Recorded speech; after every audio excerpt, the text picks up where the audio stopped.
विद्यार्थी मित्रों, આપણે હવે તો પ્રત્યક્ષ શિક્ષણ પણ શરૂ થઈ ગયું છે, છતાં પણ ઓનલાઈન શિક્ષણ આપણું જે ચાલે છે હજુ પણ વિદ્યાર્થીઓ શાળાએ નથી આવતા.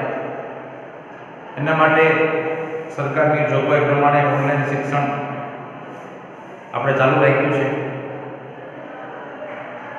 ભૂગોળના આજે છેલ્લા પાઠને આપણે ચર્ચા કરીશું.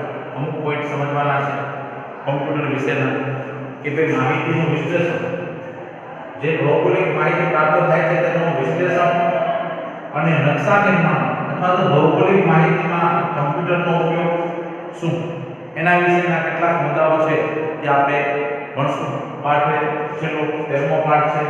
જે મુદ્દા અભ્યાસક્રમમાં નથી આપણે એમાં વાત કર્યા છે.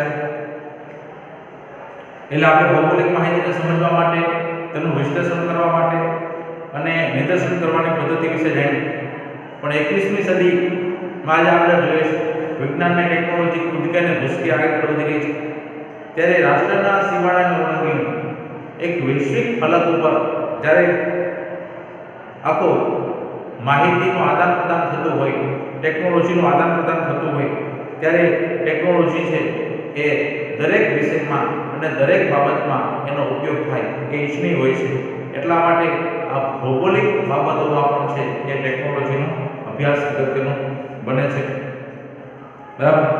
લોકોના દૈનિક જીવન પર આપણે જોશું તો અસર કરતા વિવિધ પરિબળો, પછી કુદરતી આપત્તિના સમયે યોગ્ય વ્યવસ્થાપન માટે શું છે, તો ઉપગ્રહ કે અન્ય સ્ત્રોત દ્વારા માહિતીનું વિશ્લેષણ ખૂબ જ અગત્યનું હોય છે. જ્યારે કોઈ પણ આવી આકસ્મિક ઘટનાઓ બને છે, કુદરતી આપત્તિ હોય છે, ત્યારે જે વ્યવસ્થાપન માટે છે એ ઉપગ્રહ અને સેટેલાઇટ પદ્ધતિ છે, તેના આધારે એનું લોકેશન છે, ત્યાં પહોંચવા માટેની આખું નકશો છે, એ બધું એ આજે ઉપગ્રહ દ્વારા આપણને પ્રાપ્ત થતું હોય છે અને વહેલામાં વહેલી તકે એ ત્યાં પહોંચી શકાય છે. અને કોમ્પ્યુટર દ્વારા આજે વિવિધ માહિતીનો ઉપયોગ કરી અને પછી તેનું વિશ્લેષણ છે તે કરી શકાય છે. કમ્પ્યુટરનું કાર્ય શું છે, તો કે ઇન્ટરનેટ દ્વારા એ પદ્ધતિ ઉપયોગ કરે છે, પછી એ ડેટાને સાચવી રાખે છે, જરૂર પડે ત્યારે પાછા આપણે એનો ઉપયોગમાં લઈ શકીએ છીએ. એટલે માહિતીનું વિશ્લેષણ, પ્રસંસ્કરણ અને નિદર્શન કરવા માટે કમ્પ્યુટર ખૂબ જ મહત્વનું ઇલેક્ટ્રોનિક ઉપકરણ છે. આ પ્રકરણમાં આપણે કમ્પ્યુટર અને તેની સંકલન સિસ્ટમ દ્વારા ડેટા પ્રોસેસિંગ અને નકશા નિર્માણ વિશેની માહિતી છે તે સમજવાની છે. એટલે પહેલા તો હાર્ડવેર અને સોફ્ટવેરનો પરિચય. આ કમ્પ્યુટરમાં હાર્ડવેર અને સોફ્ટવેર નો પરિચય. તો હાર્ડવેર શું છે, તો કે કમ્પ્યુટરના ભૌતિક સાધનો કે જેને આપણે જોઈ શકીએ છીએ, જેને સ્પર્શ કરી શકીએ છીએ, તે કમ્પ્યુટરના હાર્ડવેર તરીકે ઓળખવામાં આવે છે. હાર્ડવેર એટલે તરીકે કીબોર્ડ છે, પછી માઉસ છે, મોનિટર છે, પ્રિન્ટર છે, માઉસ, મોનિટર, પ્રિન્ટર, બરાબર, પ્રોસેસિંગ યુનિટ, પેન ડ્રાઈવ,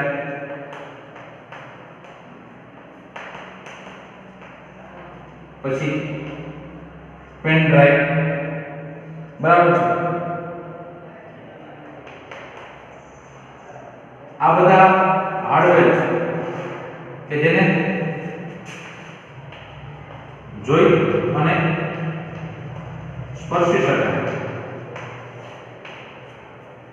જેને જે ઉપકરણને આપણે જોઈ શકીએ છીએ, સ્પર્શી શકીએ છીએ તે કીબોર્ડ છે, જે કમ્પ્યુટર પર દેખાય છે, માઉસ છે, મોનિટર છે, બરાબર, પ્રિન્ટર છે, પ્રોસેસિંગ યુનિટ અને પેન ડ્રાઈવ. આ બધું કમ્પ્યુટરમાં આવેલ પ્રોગ્રામ કે જેના દ્વારા ડિજિટલ સ્વરૂપે નિશ્ચિત કાર્યને પાર પાડી શકાય તેને સોફ્ટવેર કહે છે. એટલે કે કમ્પ્યુટરની અંદર જે પેલું છે એની જે એપ્લિકેશનો છે, દાખલા તરીકે માઇક્રોસોફ્ટ ઓફિસ, આ સોફ્ટવેર છે. ક્યાં સોફ્ટવેરમાં શેનો સમાવેશ થાય છે, તો કે માઇક્રોસોફ્ટ ઓફિસ એટલે કે MS આપણે જેને કહીએ છીએ, MS, જેમાં અલગ અલગ માઇક્રોસોફ્ટ ઓફિસ કે જેમાં આપણે અલગ અલગ કાર્ય કરી શકીએ છીએ, નકશા બનાવી શકીએ છીએ, ચાર્ટ બનાવી શકીએ છીએ, માહિતીઓને ગોઠવી શકીએ છીએ, આંકડાકીય માહિતીઓ છે તેમાં ભલું કરી શકીએ છીએ, ઓપન ઓફિસ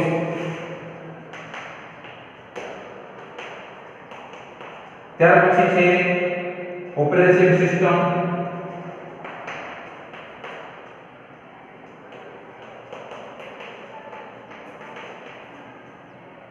પછી લિનક્સ ઓપરેટિંગ સિસ્ટમ,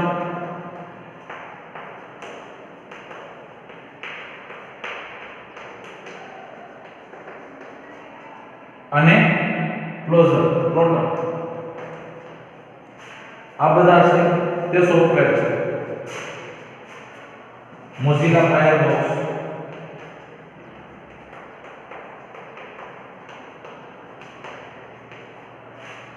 આ બધા છે તે સોફ્ટવેર છે કે એના દ્વારા આપણે કોમ્પ્યુટર છે તેમાં ડિજિટલ સ્વરૂપે નિશ્ચિત કાર્ય છે તે કરી શકતા હોઈએ છીએ. અને ભૂગોળ સંબંધિત સોફ્ટવેરનો ઉપયોગ કરવા માટે અને માહિતીના પૃથ્થકરણ અને વિશ્લેષણ માટે મોટે ભાગે ડિજિટાઇઝર, સ્કેનર અને પ્લોટર વગેરે હાર્ડવેર સાધનોનો ઉપયોગ સામાન્યતઃ થતો હોય છે. હવે આ ડિજિટલાઇઝ શું છે? તો કે આ સાધનનો ઉપયોગ કમ્પ્યુટરમાં નકશા કરવા માટે જરૂર છે. ડિજિટાઇઝર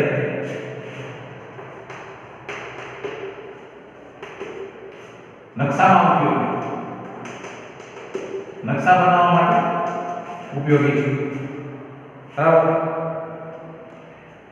તે નિશ્ચિત સ્થાન, ક્ષેત્ર, અક્ષાંશ, રેખાંશ બરાબર એ સંદર્ભમાં યામ તરીકે એનો ઉમેરવામાં આવે છે. પછી સ્કેનર છે તેમાં મુદ્રિત માહિતીને કમ્પ્યુટરમાં ઉમેરવાની છે. સ્કેનર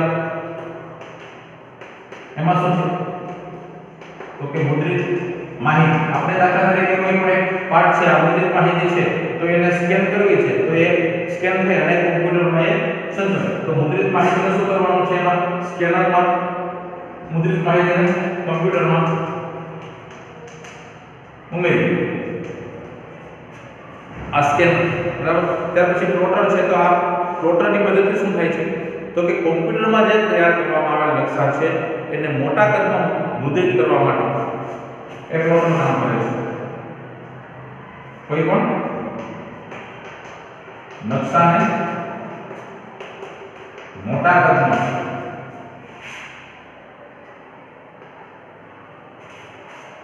એને મુદ્રિત કરવા માટે છે પ્લોટરની મદદથી. નાનો નકશો હોય તો એને જમ્બો કોપીમાં એ થઈ શકે છે. એ પ્લોટરનું કામ છે. દાખલા તરીકે ભીત નકશા હોય તો સ્થળ વર્ણનના નકશા એ પ્લોટર દ્વારા મુદ્રિત કરવામાં આવતા હોય છે. અને ભૌગોલિક નકશા બનાવવા માટે અને તેના પૃથ્થકરણ માટે વિવિધ સોફ્ટવેર પણ આજે આવે છે. અને તે પૈકીના એક ઇમેજ પ્રોસેસિંગ અને નકશા નિર્માણ માટેના સોફ્ટવેર વિશેની માહિતી છે તે આપણે મેળવીશું. એવા જે સોફ્ટવેર કે જે નકશા બનાવવા માટે અને ભૌગોલિક માહિતી છે તે આપી શકે છે.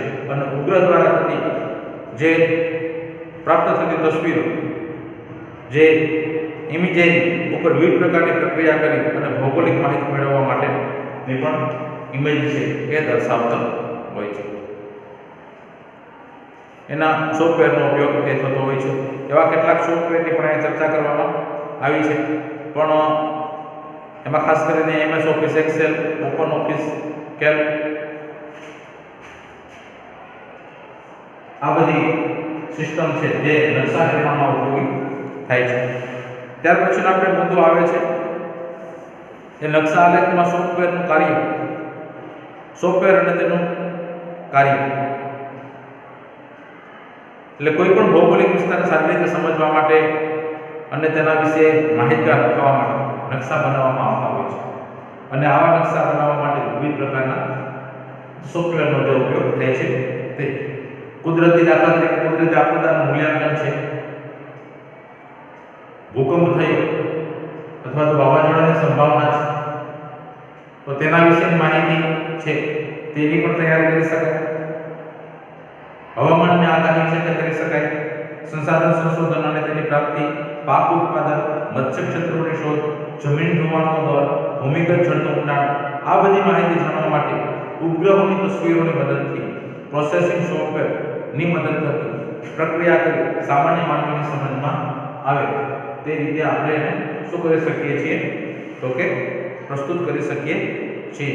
અને ભૂગોળ વિષયમાં વિવિધ પ્રકારના નકશા તૈયાર કરવા માટે અગાઉ દર્શાવેલ સોફ્ટવેર ગ્રાસ અને ગીસ સોફ્ટવેર વિશેની માહિતી છે તે આપણે મેળવીશું, પણ એ મુદ્દો આપણે પાઠ્યક્રમમાં છે નહીં. તો હવે નવો મુદ્દો એક આવશે કે કોમ્પ્યુટર છે